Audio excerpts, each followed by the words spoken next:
parti. Oh, ça va pas bien. Cheers, mon ami. Yes. C'est quoi ton petit nom déjà? Il est vraiment chiant. Pas méchant. Qu'est-ce que t'en penses? Ben, je l'aime bien, là. Pour un. Quelqu'un qui boit pas de thé, je le trouve pas super. Ben, c'est sûr que tu goûtes la yerba maté dedans. Mm-hmm. C'est un petit goût un peu terreux. Mais j'ai goûté les autres saveurs, je pense. Celle-là est pas pire, je pense que j'aime mieux le citron. Bref, on salue nos amis chez Matena. Yerba maté, dans le fond, c'est une boisson énergétique à base de yerba maté. Puis ce soir, on va les inviter au podcast dans quelques semaines, je crois, pour qu'ils viennent nous parler de leurs produits. C'est ça, en ce moment, on est en train de siroter ça. Pendant qu'on vous parle, on a quand même une grosse liste de sujets aujourd'hui. Moi, on peut peut-être répondre à la question d'un de tes chums par rapport aux répétitions pour la force, l'endurance, Ou l'hypertrophie. l'hypertrophie, etc. Ouais, bonne question. Ouais, par où commencer avec ça? C'est. En fait, il faudrait également définir qu'est-ce que la force, l'endurance et l'hypertrophie. Ça va être long. Bon, ben, hein, on a un go. Ok, l'hypertrophie, rapidement, c'est quand tu veux remplir tes manches de chandail. Avant d'aller au Sherman. Prendre la masse musculaire. Pas mal ça. Quand on parle d'endurance, on parle d'être capable de soutenir un effort sur une longue durée. Souvent, les gens, quand ils veulent faire de l'endurance, c'est plus pour le sport ou pour une activité quelconque, mais ça peut être aussi, I guess, pour des activités quotidiennes, là, comme quelqu'un qui serait vraiment déconditionné, puis qui veut aller visiter des musées, puis qui trouve que c'est un peu difficile. Ou genre. Essoufflé en montant l'escalier. Ouais, faire de la randonnée pédestre, ou whatever. Des activités de longue durée.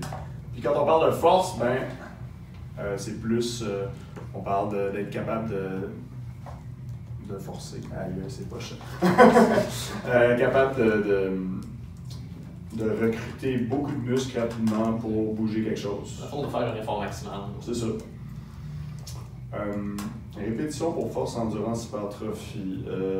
J'imagine qu'on t'a déjà dit que si tu veux être jacked, il faut que tu fasses entre 8 et 12 répétitions. À peu près. À peu près. C'est ça, ou 8 puis 15. Généralement, c'est les théories varient, mais moi je me situe généralement autour entre 8 et 12, théoriquement. L'endurance, on parle à peu près 12 et plus, sinon la force, 6 et moins. Là. Ok. Qu'est-ce qui va arriver, mettons, si je fais 13 répétitions au lieu de 12? Est-ce que la lune va tomber sur la Terre? Exact. Ton corps, il sait plus comment réagir, tu vas shutdown, tu vas faire une anémie. Non, c'est vrai. Je pense qu'il faut qu'on spécifie qu'on est en train de faire des blagues parce qu'il y a des gens qui vont pas comprendre. Ah ouais, pour vrai? Non. Fait que non. La réponse est toujours plus nuancée. C'est des zones de travail. Il n'y a rien de... Est-ce que tu vas faire de l'hypertrophie en faisant des séries de 5? Oui. Oui. Est-ce que tu vas faire de l'hypertrophie en faisant des séries de 15? Oui. Oui. Absolument. C'est ça, c'est plus au niveau, au niveau de la force et de l'endurance, c'est deux concepts qui sont relativement bien définis. C'est facile de comprendre que si tu fais un effort maximal, tu fais de la force. Si tu fais quelque chose de plus long, tu vas plus rester au niveau de l'endurance. Tu peux différencier quelqu'un qui va être fort, mettons, pour soulever des grosses charges, ne sera pas capable nécessairement de courir un marathon. Exact. On comprend ça, puis vice-versa.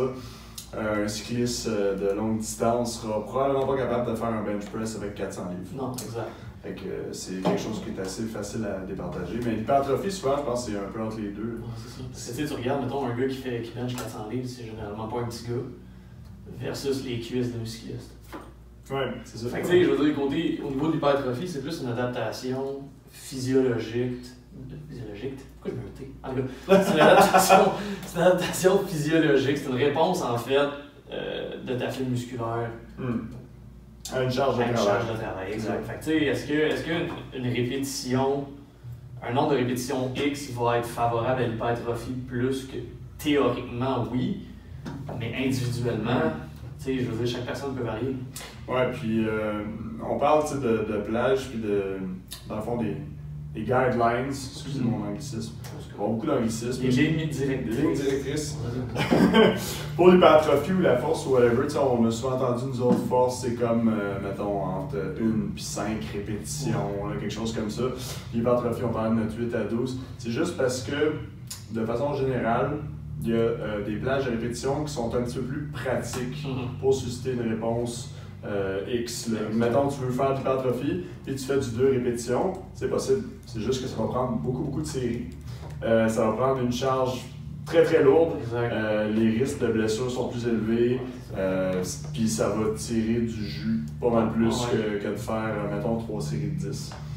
Fait que c'est plus une question de, je pense, c'est une question d'économie d'entraînement puis de qu'est-ce qui fait un peu du sens parce que on a fait plusieurs études là-dessus sur, mettons, 3 séries de 10 versus 10 séries de 3. Je sais pas si on avait parlé de ça.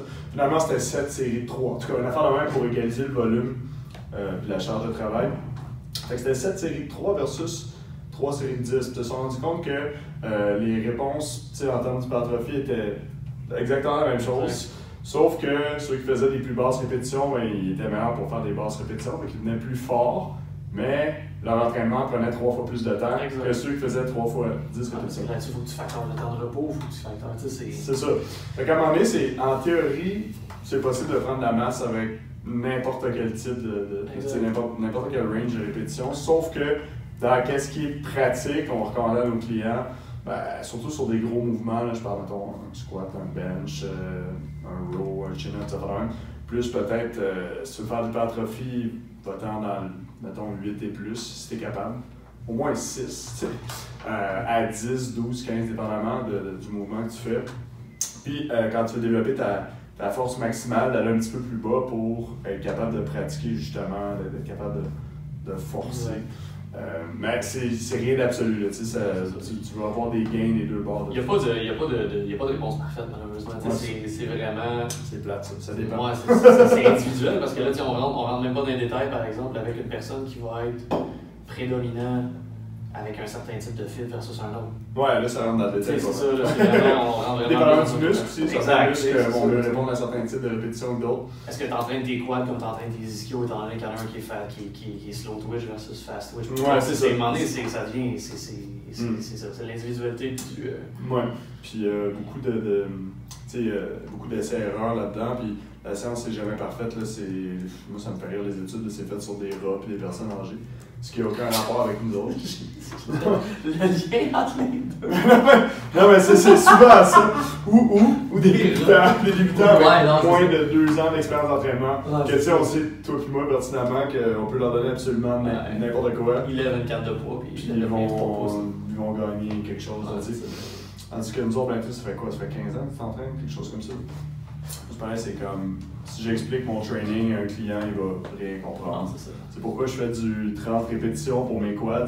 C'est pas parce que j'aime ça, c'est parce que si je fais des basses répétitions, mes genoux vont exploser. Puis c'est plus.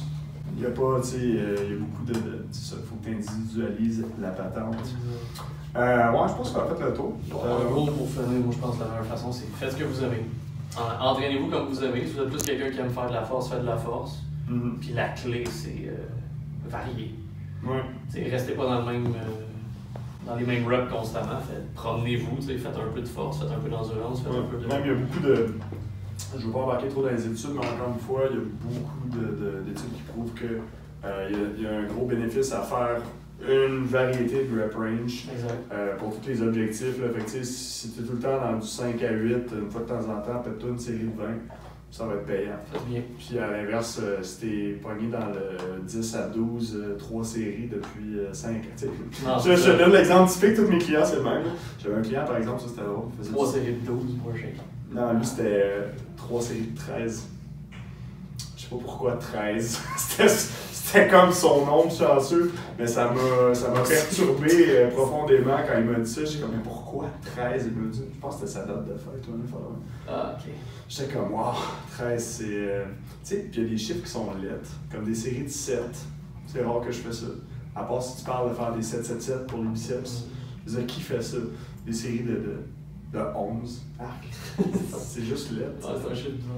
Ça peut faire 10 ou 12, je sais pas. En tout cas, c'est mon. Non, c'est augmente la charge, fais 10. Ou fais 10, une rep de plus. Là. Ouais, mais bon, tout ça n'a pas tant d'importance. Ça reste que varie un peu tes affaires, force, puis tout va bien aller. Exact. Ne t'en fais pas, ça va bien aller. Force comme il faut, la technique. Ouais, c'est ça.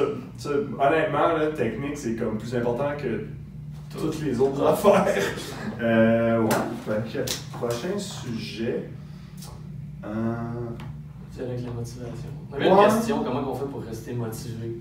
Ouais, c'est au niveau du gym. C'est une bonne question. Exact. Tu veux y aller? Moi? Et là, je suis pas sûr que je réponds à ça.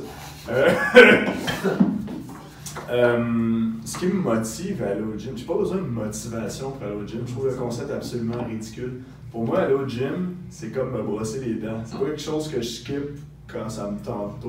C'est quelque chose que je fais. Ça fait tellement longtemps que je m'entraîne que si je vais pas au gym, je me sens juste pas bien. Ouais. Puis c'est même pas que je parle de pas bien dans le sens que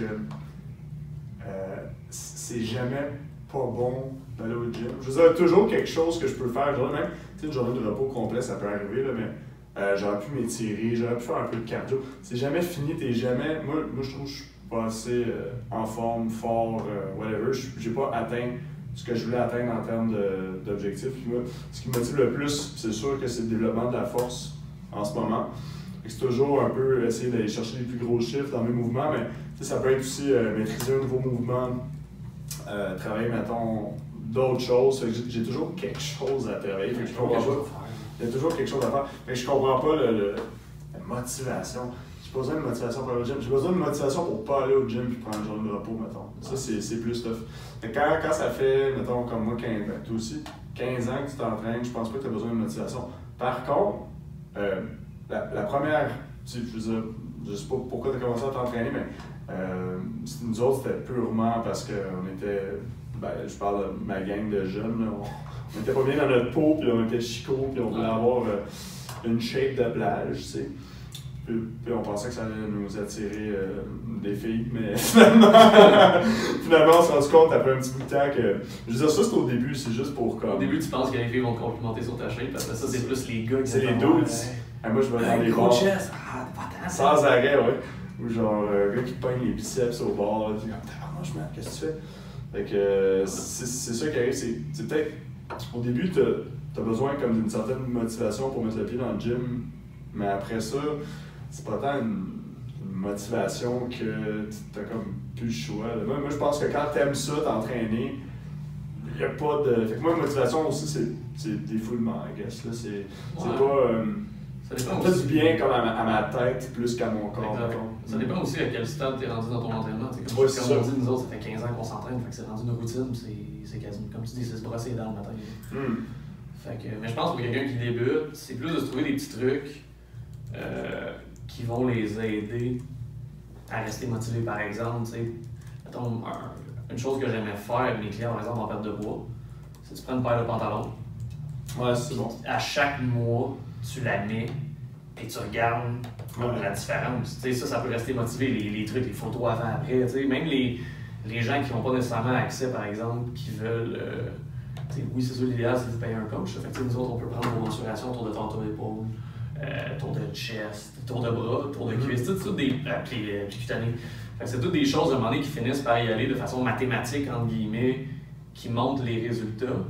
Mais côté motivation, juste les bienfaits que ça a quand tu sors du gym, ça peut en être un. Mais comme je dis, sinon, encore une fois, les repères, beaucoup les gens sont très forts avec les repères visuels. On ne se le cachera pas, la majorité des gens vont s'entraîner pour le visuel. C'est ça, on va. La santé, oui, nous autres, on prône vraiment plus la santé, mais on va quand même rester réaliste que. Oui, sauf que je pense que la santé, c'est pas tant quelque chose. Les gens disent souvent ça. Juste être en santé, tu sais, mais pour vrai, je trouve pas ça motivant, moi. Personnellement, à moins de parler de quelqu'un que tu lui redonnes des capacités, tu sais. Quelqu'un que sa santé, c'est vraiment de la merde. Ouais, ou quelqu'un qui est obèse, morbide, qui a se rendre au dépanneur, tu sais. Puis là, il se rend compte que, je commence à être capable de faire mes activités quotidiennes sans pomper de l'huile. Ça, c'est motivant. Parce que là, lui, il est vraiment un point que c'est grave. Mais quelqu'un qui est juste, tu sais, une petite bédaine, un petit peu mal dans le dos. Être plus en santé, c'est pas nécessairement quelque chose qui est motivant, je pense. C'est plus quelque chose que les gens aiment dire pour que ça paraisse bien, mais au final, tout le monde veut mieux paraître. Exact. Puis, même tu sais, sans nécessairement dire mieux paraître pour les autres, tu veux te regarder dans le miroir et être satisfait de ce que tu vois. Là. Ouais, il y a ça. Puis aussi, ben, je pense aussi qu'il y a du monde qui trouve une motivation comme plus intrinsèque à aimer ça forcer, tu sais, comme on dit. Ouais. Le sentiment d'accomplissement après, puis les endorphines, puis je suis buzzé un peu après le gym. Moi, ça me défoule, tu sais, avec c'est la méditation, ça va être, tu sais, faut que tu trouves qu'est-ce qui fonctionne pour toi. Exact. Mais la motivation, c'est dire la santé, oui. Mais moi, je trouve que c'est comme un bénéfice, c'est un à côté qui est le fun.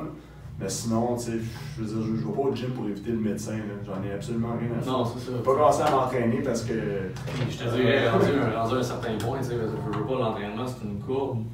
Tu sais, fait au niveau des bénéfices santé, tu sais, par exemple, si on imagine la courbe, le bénéfice, tu sais, la ligne en bas, c'est ton bénéfice, puis en haut, c'est ton niveau d'entraînement, puis c'est un U inversé. Ah, exactement. Parce qu'à un moment donné, plus tu t'entraînes, tu sais, oui, tu as des bénéfices, mais à un moment donné, tu arrives à un point dans ton entraînement que, oh, là, tu forces. Tu commences tes blessures, puis là, à un moment donné, ça peut commencer à canter. Là. Fait que, c'est... Exactement. C'est comme, puis pour vrai, juste pour être en santé, là, ça prend vraiment moins que ce que les gens pensent. Juste marcher une demi-heure, c'est ça. Sois juste plus actif, t'as pas besoin d'aller au gym. Mange correctement, fais des activités comme normales, puis essaie de bouger un peu plus, puis tu vas probablement être assez en santé pour éviter un paquet de problèmes de santé. C'est pas pour ça que tu vas t'engager un entraîneur pour aller au gym 5 fois semaine, puis faire plein de cours de groupe et tout ça, c'est autre chose complètement. Ça prend vraiment moins, puis rendu à un certain stade, comme au stade où on est rendu, pour progresser, ça prend tellement que tu sais, des fois tu régresses. Des fois, rendu comme on dit, où on est rendu au niveau de l'entraînement, ce qu'on a besoin de faire, sans dire que c'est au détriment de notre santé, mais tu sais, on prend des risques qui pourraient. Tu sais, je veux dire, on s'entend que, mettons, on met un chiffre, mettons, deadlifter 4 plates. Pas le plus risqué pour le corps que de prendre une marche d'une demi-heure, on va s'en dire. Tu sais, là, mais je veux dire, c'est ça, à un moment donné, tu finis par regarder au niveau des risques versus les conséquences versus les bénéfices que ça peut donner. Là, tu parles de lever des grosses charges, mais on peut aussi parler d'être très maigre. Tu sais, il y a beaucoup de gens pour qui descendent en bas de 10% de gras corporel, c'est pas une bonne idée. Juste en compétition de bodybuilding. Ouais, absolument. Quand la préparation pour monter sur le stage, il n'y a rien de santé là-dedans. Là. Absolument pas. C'est horrible. Là. Puis il y a des gens pour qui la génétique va faire en sorte que ton taux de gras acceptable va être plus autour de 12, 15. Là, ben, tu essaies de descendre en bas de ça, puis pour en avoir connu, j'ai des chums qui ont fait Men's Physique, puis il y en a un qui est mort de. Je crois que c'était une pneumonie. Il avait fait plusieurs infections pulmonaires après cette compétition, toujours resté trop cut, ne veut pas remonter un petit peu. Puis à un moment donné, le gars est mort. Puis j'en sors un, mais il y en a plein des cas comme ça. Il n'y a rien de santé dans le fait d'avoir un 6-pack avec des veines dessus. Non. Absolument rien. Non, il n'y a rien de. C'est visuel et esthétique. Puis tu sais, la majorité, par exemple, on peut dévier sur ce sujet-là, parce qu'on regarde sur Instagram les influenceurs, les influenceuses, les gens du monde du fitness, les 365 jours cut, là, je suis désolé, mais c'est non. Déjà en partant, tu peux pas être 365 jours en condition, en condition de stage ou de photoshoot. Ça, c'est sans parler de tous les trucages qu'ils vont utiliser pour. On s'entend les filtres, les poses, tout ça. Tu regardes certaines filles sur Instagram, tu te dis, il me semble qu'elle a des grosses fesses. Elle est tellement tweakée au niveau de son bassin et de tout ça que. On vend du rêve. Ouais, c'est ça. C'est drôle parce que quand tu croises ces gens-là, en vrai, je sais pas si ça t'est déjà arrivé. Ouais. Tu croises du monde à des expos, puis ou en personne, là, à ton gym, puis t'es comme, aïe, j'ai une meilleure shape que lui. Puis, mais juste, je sais pas comment me poser. Puis c'est ça qui arrive, c'est que les gens voient ça, puis ils voient juste une espèce de produit fini, ils voient pas comme. Premièrement, ils voient pas que le produit, c'est de la foutaise complètement. Puis deuxièmement, ben c'est ça, c'est pas nécessairement quelque chose qui est santé, Non, entre c'est vrai, guillemets. Ni, tu demanderas à n'importe quel culturiste avant sa compétition s'il se sent fort, là, puis... Ah non, c'est...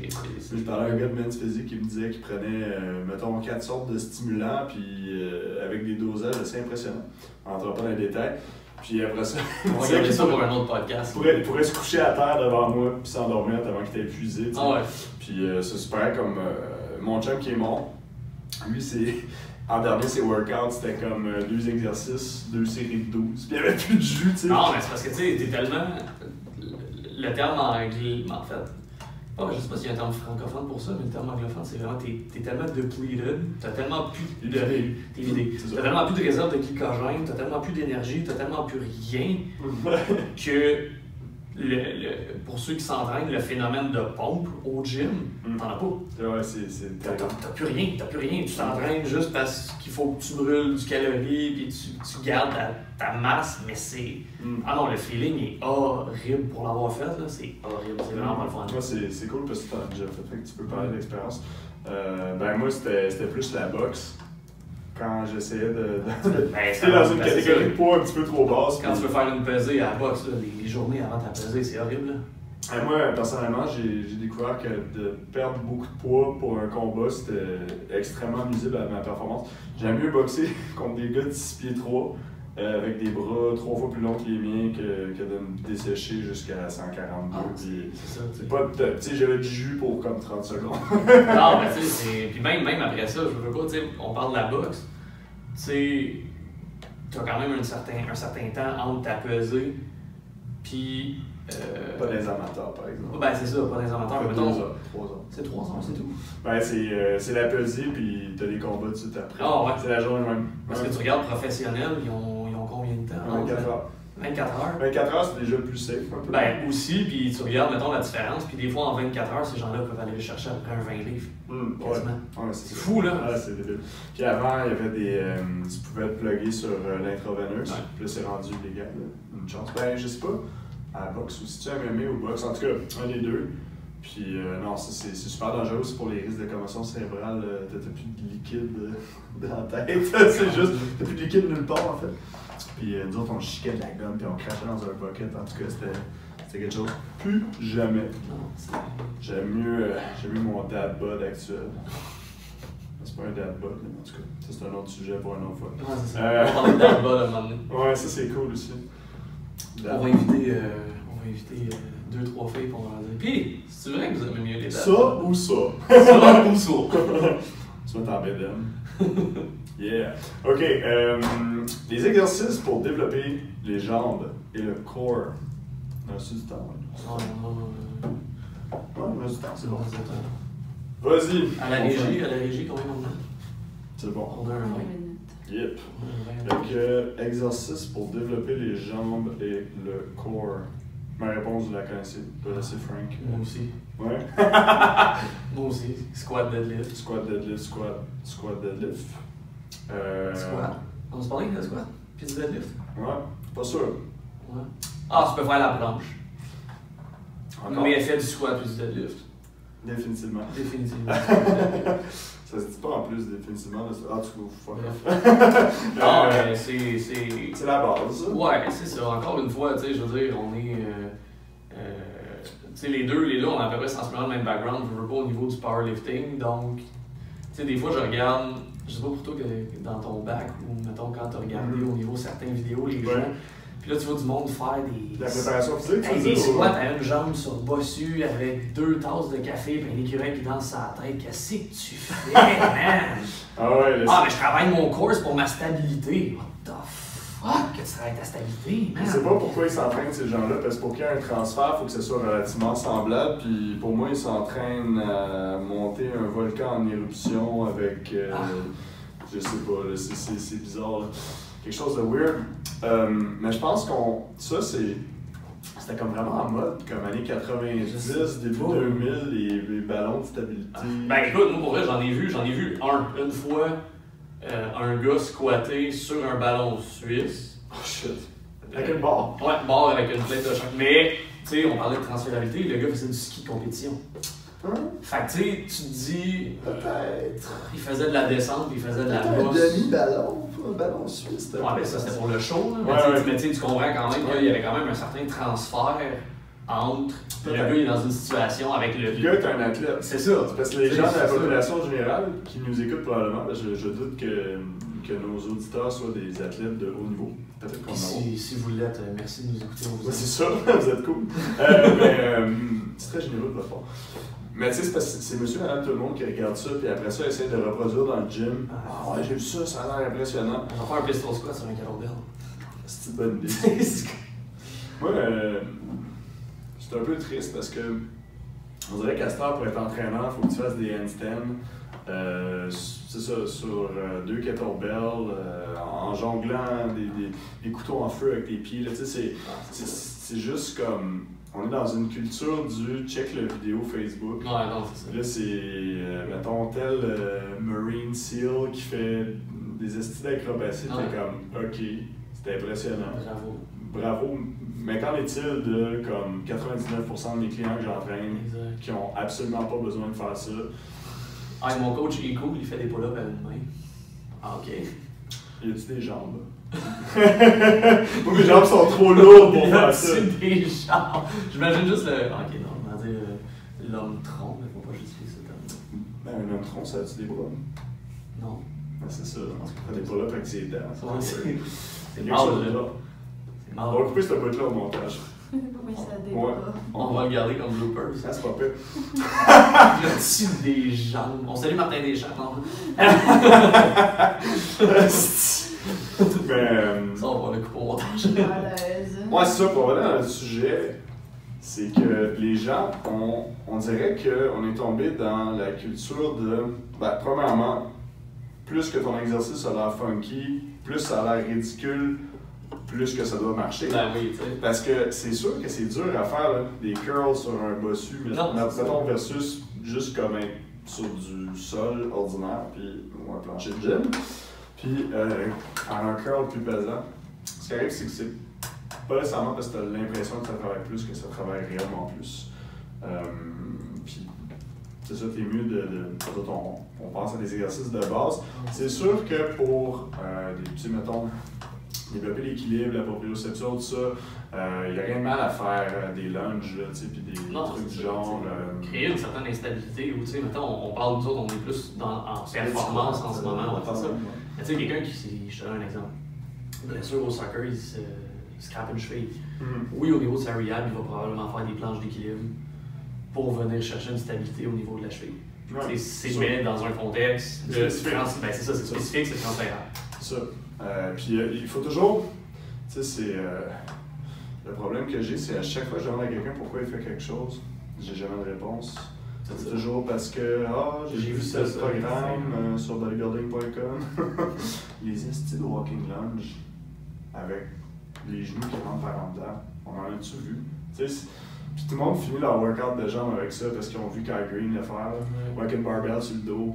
Puis t'es comme, aïe, c'est un désastre, man. Faudrait que tu squats plus que 2 plates avant de commencer à essayer. Ouais, mais Kai Green le fait. Ouais, mais Kai Green a beaucoup plus d'expérience que Jack. C'est gros. Puis Kai Green a fait ses mouvements de base avant de commencer à faire des affaires même. Il a appris à marcher avant de courir. C'est ça. Et puis l'affaire aussi, c'est que on va se le dire, une séance d'entraînement, ça a un certain temps, il y a un temps limité. Tu n'as pas 3 heures pour t'entraîner. Fait que de dire que tout peut être bon, c'est vrai, mais il y a des affaires qui sont meilleures que d'autres. Tu peux utiliser ton temps plus intelligemment. Par exemple, c'est quelqu'un qui a juste 45 minutes pour s'entraîner. Avec son warm-up et tout ça, on va dire 1 heure, là, parce que ce qui arrive, c'est que les gens, souvent, ont un petit peu de... Ils vont faire un peu de cardio pour commencer, puis après ça, ils vont commencer à s'échauffer un peu. Des fois, l'entraîneur va donner des exercices de... Je sais pas ce que tu penses de ça, tous les exercices de mobilité avant de faire quoi que ce soit, mettons... Tant que c'est spécifique. J'aime mieux faire personnellement, mais ça c'est mon opinion, on pourra en reparler un moment dans un autre podcast. J'aime mieux faire de la mobilité puis un échauffement spécifique que de faire 15 minutes de vélo. Pour avoir chaud. Ouais, je comprends. C'est déjà plus pertinent. Mais mettons que tu as un 5-10 minutes qui est pris par ces exercices-là de mobilité qui sont quand même utiles. Une préactivation, voilà. Exact. Il te reste 45 minutes pour t'entraîner. dans ton 45 minutes, là, puis tu vas avoir des temps de repos. Parce que si tu prends pas de temps de repos, quand tu commences, surtout, c'est parce que tu prends pas assez pesant. Non, c'est comme les gens disent ah, tu prends 3 minutes entre tes sets de squat.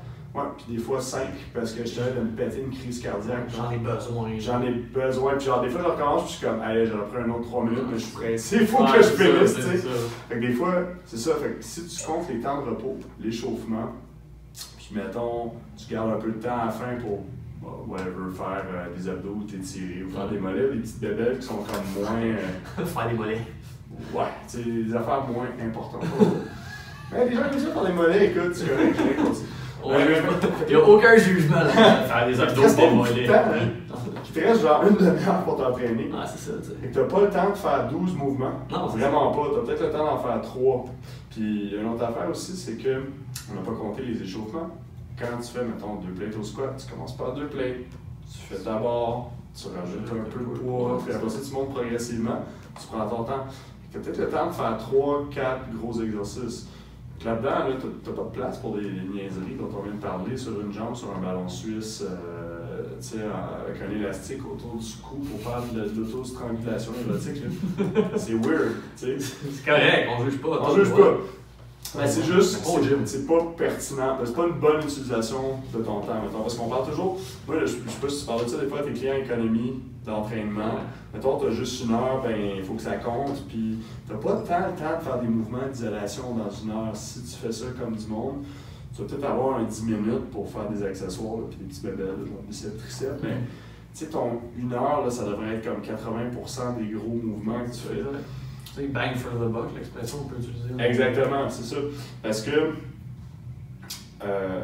puis quand t'en fais plus comme ça, souvent aussi, je trouve que les clients n'ont pas de focus, ils vont avoir 12 exercices. C'est quoi l'intensité que tu mets sur ton 4e Giant Set, genre de genre? Puis c'est quand la dernière fois que tu as augmenté tes poids là-dessus? C'est quand la dernière fois que tu as fait un Giant Set pour tes jambes? Ah non, mais je non, je comprends, mais tu sais, mettons, on jase là, Ouais. C'est quand, mettons, là, je me rappelle, on était avec un de mes chums au cégep, on avait fait ça, on avait vu ça, une vidéo, on demandait sur internet, on a dit, faut qu'on l'essaye. On était au gym, c'était con. On était au gym, puis on avait, je pense que c'était squat, walking lunge jusqu'au deadlift. OK. Après ça, on repartait, on faisait d'autres bébelles, là. T'as jamais vu 2 cabochons vomir dans une poubelle? J'imagine que. Puis après ça, tu y repenses à cette heure, puis tu fais. Pourquoi? Ouais, pourquoi? Ben, il y a aussi une autre affaire aussi qui arrive beaucoup avec le monde du culturisme qui influence pas mal notre pratique, c'est que les gens, quand quelque chose est difficile ou qu'ils ont l'impression de mourir, ils pensent que c'est payant. Mais c'est comme jamais client, tiens 2 cannes à soupe à bout de bras en side lateral raise, là. Tiens-les à bout de bras comme ça, là, en full extension, pendant 3 minutes, là, puis tu vas mourir. Ah ouais, c'est ça. Là. Est-ce que tu vas avoir des grosses épaules à faire ça? Je te garantis que non. Mais tu vas avoir mal. Oui. Ça, c'est sûr. Fais la chaise pendant plusieurs minutes. Tu vas avoir mal aux cuisses, là. Ah, c'est tu ne vas pas me dire que tu vas développer des gros jambons à faire ça, là. Fait que c'est comme... La planche abdominale. C'est ça, même affaire, tu sais, planche abdominale. Si tu veux faire de l'hypertrophie des abdominaux, c'est pas en faisant de la planche que... La planche va avoir d'autres bénéfices super intéressants. Mais du gainage, tu sais, puis de la rigidité, puis plein d'autres super bons bénéfices, mais rendu là, tu sais, t'es mieux de faire une planche un peu plus difficile pour moins de temps que de faire une heure de planche, mais ça c'est un autre sujet. Tu sais, tout ça pour dire que, tu sais que je m'en vais avec ça, c'est pas parce que quelque chose est super difficile ou super compliqué que c'est nécessairement mieux. Vous n'avez pas besoin de finir la coucher sur un matelas à chaque training à vous demander pourquoi la vie est injuste. Là. Ou vomir, ou tu sais, je l'ai entendu souvent ça. C'est ah, mon training aujourd'hui n'était pas difficile, j'ai pas mal au cœur. Bravo. Mais ah non, c'est pas. Mais c'est ça, l'espèce de no pain, no gain. Puis c'est drôle parce que souvent, c'est les débutants qui font cette erreur-là parce que les gens, comme un petit peu plus d'expérience, tu vas leur demander c'est quoi leur workout, puis pourquoi ils font un exercice, puis ils vont te donner une réponse tout de suite. Parce qu'ils savent pourquoi chaque exercice est là, c'est quoi la raison, le pourquoi du comment. Pour moi, un bon programme, le client devrait être capable de m'expliquer qu'est-ce qu'il fait, pourquoi, Puis tu sais, il y a une raison pour chaque chose. Puis ça devrait fitter sur un mémo, là. Ça devrait pas être plus compliqué que ça. J'ai des clients que leur workout, mettons, là, c'est 5 par 5 overhead press, puis 5 par 5 squat. C'est tout. Genre avec la pull down, genre une affaire de même. Ouais, exercices. C'est tout. Puis c'est bien correct, là, c'est super bon. Puis même, tu sais, avec le temps, je me rends compte que j'essaie d'épurer mes trainings parce que tu ajoutes comme plein d'affaires pour ajouter des affaires dans le fond. Tu y vas avec les. Encore une fois, tu y vas aussi avec la personnalisation de ton workout. Tu regardes quelqu'un qui a une mauvaise posture. C'est ça. Hey, je vais te loader de chest et de front down. Ouais, c'est Quelle ça. bonne idée. Ouais. Non, tu sais, c'est ça la différence à un moment donné entre quelqu'un, tu sais, quand on vous dit d'aller consulter des professionnels puis de regarder avec des kin puis de regarder des gens qui sont qualifiés. Ouais. Ces gens-là sont capables de vous regarder de face, de dos, de côté, puis quasiment de vous faire un programme en the spot. Parce que à l'œil, même avec ce que vous nous dites, mettons vos blessures, vos ci, vos ça, tu sais, juste la façon, par exemple, tu regardes quelqu'un, mettons l'exemple le plus frappant, quelqu'un que tu regardes qui a les épaules qui sont voûtées par en avant, de un, tu peux dire quoi, soit tu es quelqu'un qui travaille dans le bureau, soit tu as une mauvaise posture, ou soit tu as une technique de chest de marde. Puis généralement, c'est une merveilleuse combinaison des trois. Ouais, c'est ça. Fait que tu sais, c'est ça, à un moment donné, tu sais, faut vous y aller avec qu'est-ce qui est bon pour vous, qu'est-ce qui est mauvais pour vous. Je veux dire, c'est pas.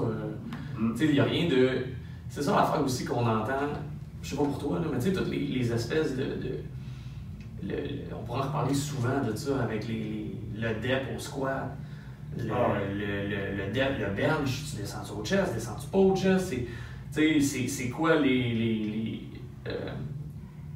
encore une fois, c'est tellement individuel. Tu sais, il n'y a rien de. Tu sais, c'est quand j'entends les absolus, moi, que je grince des dents. C'est ça. C'est parce que c'est souvent c'est de l'information qui est. Tu sais, c'est régurgité. Là, c'est comme j'ai entendu ça en quelque part, puis là, ça se répète, puis les gens ne se posent pas de questions. Tu sais, comme le fameux Q, quand tu squats, il faut que tu aies ses talons. Ou quand, je sais pas moi, je l'ai entendu plein. Là, ça prend un professionnel. Si tu as un traitement de canal là, à te faire faire. Tu vas pas voir un mécanicien. Non. Puis tu vas pas te le faire toi-même avec une vidéo YouTube. Faites pas ça. Faites pas ça. J'ai déjà essayé. Il y a deux affaires que tu veux pas faire qu'avec des vidéos YouTube. Un traitement de canal et une vasectomie. Ah, shit. Ça sonne comme une très mauvaise idée. Mauvaise idée. Mais, pour l'entraînement, tu sais, c'est parce que l'entraînement, t'as des bonnes, je dirais, là, comme, peu importe, tu n'es pas obligé de nous prendre comme entraîneur, mais quand tu cherches pour un professionnel, si quelqu'un, on se suggère pas de kinénet.ca, mais je vous suggère fortement de porter attention quand un entraîneur vous répond de façon nuancée, c'est généralement une bonne chose. Puis si un entraîneur te dit non, c'est comme ça, c'est comme ça. C'est comme ça. Pourquoi? C'est comme ça. Non, c'est parce que t'as pas de réponse. T'as pas de réponse. Moi, je me fais souvent ostiner par des gens qui ont comme une formation de CrossFit.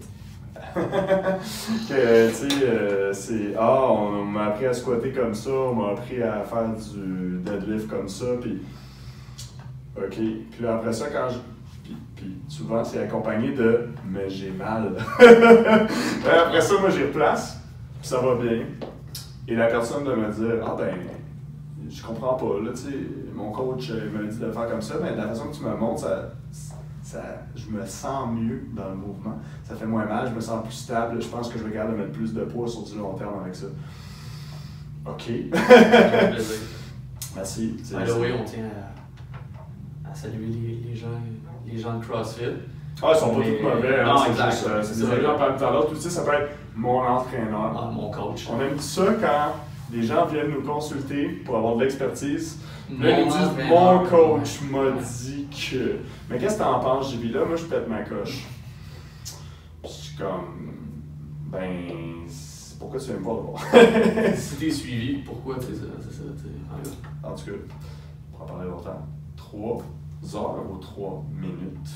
3 minutes. Jenny va se couper au montage, c'est correct. On salue Jenny à la régie. Bonjour. Bonjour. Mais non, ça fait. Je pense qu'on a fait le tour. Ouais. Puis, on va être être de retour la semaine prochaine. Là. Je sais pas, on est rendu à l'épisode combien, parce que tout ça va être coupé au montage. C'est le deuxième. Mais ça se peut qu'on en fasse 3, fait on pourrait appeler ça l'épisode 2.5. Non, je sais pas. Non, on va. Puis là, comme on vous dit, c'est le deuxième. Là, on est en train d'installer tranquillement les réseaux sociaux. Vous allez pouvoir nous suivre sur Facebook. Ouais, on va essayer d'avoir en live aussi. À l'après-gym. Instagram, exactement, l'après.gym, pas d'apostrophe, LAPRES.gym, GYM. Même chose sur Facebook. On a notre chaîne YouTube également. Allez nous suivre, followez ça, ça serait apprécié. On apprécie votre support. Vous avez des questions, vous avez des commentaires, vous avez des suggestions à nous faire, faites-le. Tant que c'est constructif. Si quelqu'un dit JP rase ta moustache, il est banni, c'est automatique parce que moi je l'aime sa moustache.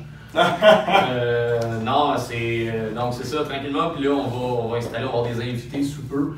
Donc attendez-vous à un produit de qualité. Oui, on va vous donner de l'information, mais on n'est pas des savants blancs, on n'est pas des gourous, on n'est pas des ma méthode, c'est la méthode. On prétend pas tout savoir. Non, exact. Là. Fait que je veux dire, on est là on veut vous instruire, on veut que vous ayez de la progression, puis un peu d'éducation, ça fera pas de tort. Yes. C'est ça. Hey, un petit dernier chin. Merci à notre commanditaire. Sponsor, ouais. Ah, je vais en prendre un autre.